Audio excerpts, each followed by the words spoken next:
Metafisika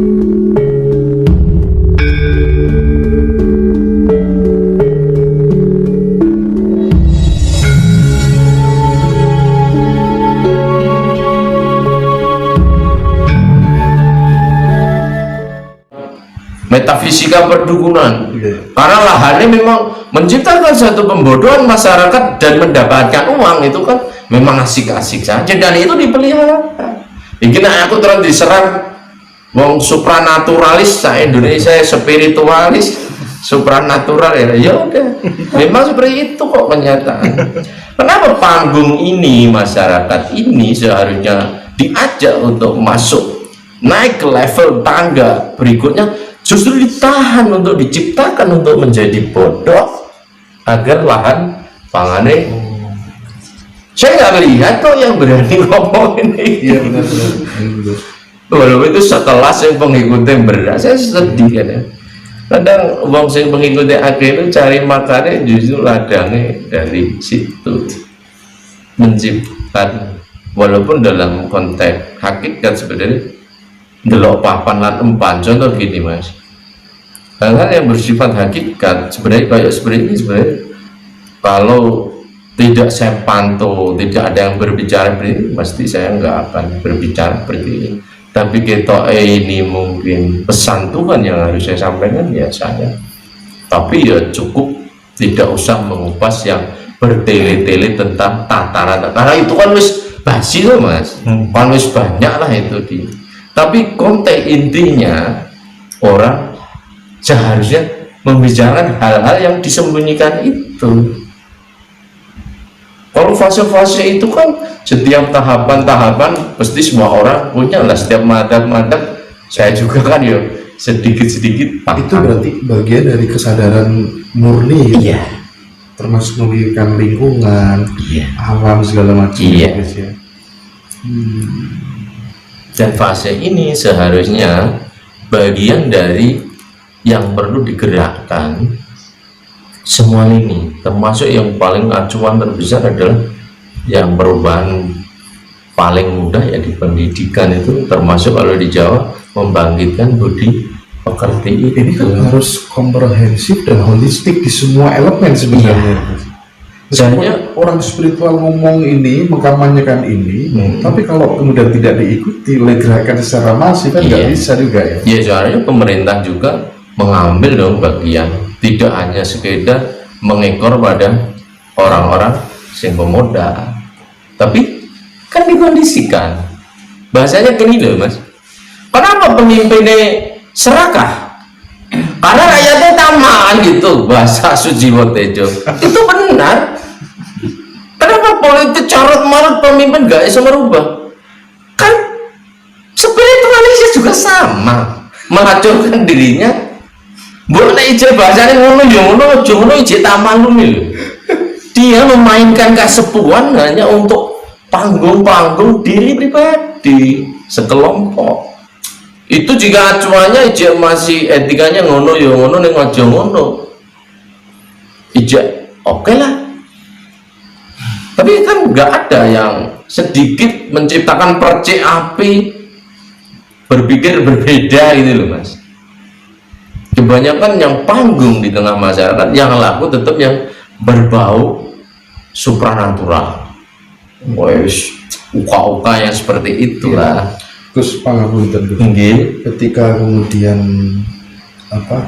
dalam menjalani sebuah kehidupan seseorang terdapat berbagai macam problematika, larinya pasti ke orang-orang yang dianggap sepuh, yang terkadang belum tentu memancarkan sebuah energi ketulusan di dalam dirinya, masih apatis, berpikir kelompok dan lain sebagainya. Saya kadang berpikir gimana caranya, apa yang harus dilakukan oleh setiap individu supaya kemudian selalu menjadikan penuntut itu nuraninya, kesadaran yang murni di dalam dirinya, sehingga tak perlu lagi kemudian harus pontang-panting ke sana kemari, ya kan? Terus kemudian akhirnya banyak yang ditipu, dimanfaatkan. Apa sih? Apa karena keyakinan di dalam dirinya yang kurang, atau seperti apa pandangan panjenengan? Pandangan saya memang dikondisikan seperti itu. Orang-orang yang justru menjadi cahaya itu malah justru menahan untuk menciptakan kegelapan. Tidak rodok jeru itu mas. Orang-orang yang justru dijadikan panutan menciptakan cahaya untuk orang banyak justru menciptakan kegelapan, dan orang-orang yang menciptakan cahaya dianggap justru orang-orang yang tersesat atau kalau perlu harus dibully. Jadi sengaja ada desain itu sebenarnya. Itu menurut pemahaman kami termasuk grand design yang memang disetting oleh negara api. Nah, yang lucu-lucu anak-anak muda kan seperti itu. Kenapa? Grand design modernisasi itu memang menciptakan kerusakan atas nama pembangunan.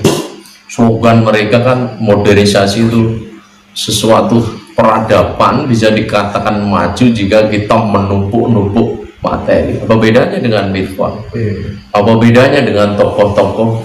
Satu identitas negara dikatakan maju kan jika bangunannya banyak, walaupun dalam konteks tertentu bolehlah semacam itu, tapi dengan acuan tetap membangun dengan konsep yang berkelanjutan, tidak segelintir orang yang menikmati tapi dampak yang akan kita tinggalkan untuk anak cucu. Tapi sekarang kan jenengan misalnya punya anak sendiri kan belum tentu didesain untuk menciptakan satu proses masa depan yang berimbang.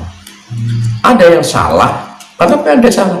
Ya karena memang didesain, diciptakan pembodohan-pembodohan massal dengan berbagai struktur ilmu yang sangat masif, bahkan didesain di dunia pendidikan sekalipun, pendidikan apapun, maka terjadi kegaduhan. Karena memang itu didesain, memang diciptakan benturan-benturan agar mudah dikendalikan satu skenario besar yang bermain di belakangnya. Seharusnya saya pikir memang pemimpin-pemimpin berniat punya niat. Ratu Adil itu kan menurut hemat saya kan satu konsep yang harus dijalankan dari akar sampai buah. Tapi grand design itu kan hanya wacana. Ini kan dan ini harapan dan harapan. Sesok bakal akan turun. Itu kan satu imajinasi, mimpi karena sudah putus asa. Tapi itu didesain malah justru dipelihara sedemikian rupa hingga malah justru itu menciptakan kelanggengan, sistem gagal itu dilanjutkan. Ini memang rondo, aku mungkin rondo sing nyeleneh dhewe ya cara berpikir saya. Ya, sengaja dipelihara supaya kebangkitan spiritual tuh. Nah, termasuk satrio pininya. Iya, itu kan bagian sebenarnya dari konsep mimpi-mimpi konsep yang seharusnya dijalankan semua orang, itu bagian dari per individu dan mengacu pada kesadaran murni. Nah, kesadaran murni kan berarti gak usah kandang-kandang mas, itu menjadi satu kebudayaan bersama. Misalnya contoh membuang sampah pada tempatnya, itu hal yang paling sederhana, tapi sekarang yang terlihat apa? Membuang sampah karena itu sama sholatnya kenceng misalnya, dia mengatasnamakan, wah tidak punya malu itu buang sampah sembarangan, mau kalenan di kali sampai di laut, ya Allah itu berapa ton tiap hari. Bukan berarti itu sangat salah. Memang era modern pasti menciptakan satu hukum dampak timbal balik, tapi setidaknya masyarakat sendiri kan punya kesadaran. Tapi kenapa isu-isu seperti itu tidak dijadikan dorongan yang lebih hebat, tidak menarik dan tidak menguntungkan sebagai pilot projectnya wong bener pinter. Kenapa sih? Gue sih era pembetonan, mulai bangun Itu seakan-akan suatu hal yang memang hebat. Ya, artinya bisa ditarik sebuah konklusi bahwa dalam teologi Jawa misalnya ada kita kenal misi besarnya adalah Hanomayur Hayuning Bahuwano gitu ya. Itu hanya mentah di tataran wacana. Ketidakpuasan yang kita diskusikan tadi itu sebenarnya aktualisasinya di lapangan itu loh apa, wujudnya itu apa gitu. Nah, barangkali bisa dieksplor terus kira-kira wujud nyata yang harus dilakukan khususnya bagi generasi muda, karena nasib republik ini kan di pundak mereka. Apa kira-kira? Pandangan saya yang di dunia itu sebenarnya kan sederhana. Ngomong dunia ini sebenarnya karena kita termasuk pada fase kebablasan ya, kebablasan memuja hal-hal yang bersifat materi menjadi Tuhan itu sendiri. Jadi orang-orang sekarang kan teranggap sudah keblaso yang sangat, dan seharusnya spiritualis yang memang notabene-nya seorang pendesain kepemimpinan, tukang desain, karena pasti dia diminta nasihat-nasihat, pengaruhnya, ilmunya dikaji berbagai orang, seharusnya memunculkan dong, bukan malah ditarik ke garis turun grid. Turun grid itu termasuk apa ya, kalau saya katakan di turun grid itu jatuh pada level terendah. Kalau sudah level terendah kan jatuhnya nanti kacau. Misalnya contoh gini, seharusnya tokoh-tokoh yang memberi teladan justru tidak ada yang sedikit memberi teladan. Pemimpin-pemimpin pada fase-fase terendah justru malah terdepan yang menciptakan atau memberi contoh-contoh proses pengurusan. Kenapa seperti itu? Kan ini bagian desain, mindset berpikir, pola membangun itu sudah salah. Kenapa sih membangun yang ramah lingkungan? Kenapa sih membangun yang tidak harus menghancurkan? Kenapa sih membangun yang tidak harus terlalu sangat, menurut bahasa mereka, maju sekali tapi meninggalkan jejak-jejak yang sangat justru menciptakan keruwetan zaman, kerusakan zaman?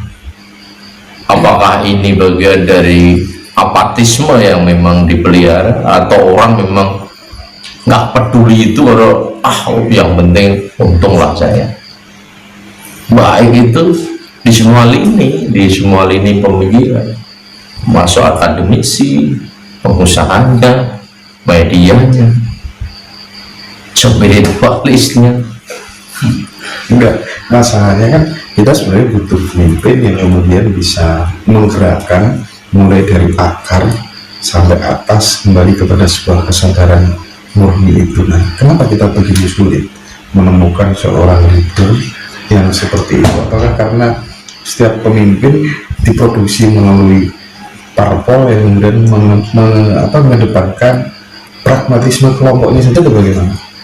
Itu bagian yang terbesar, yang termasuk pengaruh besar, karena memang apapun terkendali pada parpol, kebijakan parpol. Kembali lagi pada konteks bahwa kenapa pemimpin rakus, karena rakyatnya sendiri tamak. Dan itu bagian dari desain yang sudah ditanamkan. Itu memasuki semua lini, bahkan yang memakai bendera atas nama Tuhan sekalipun.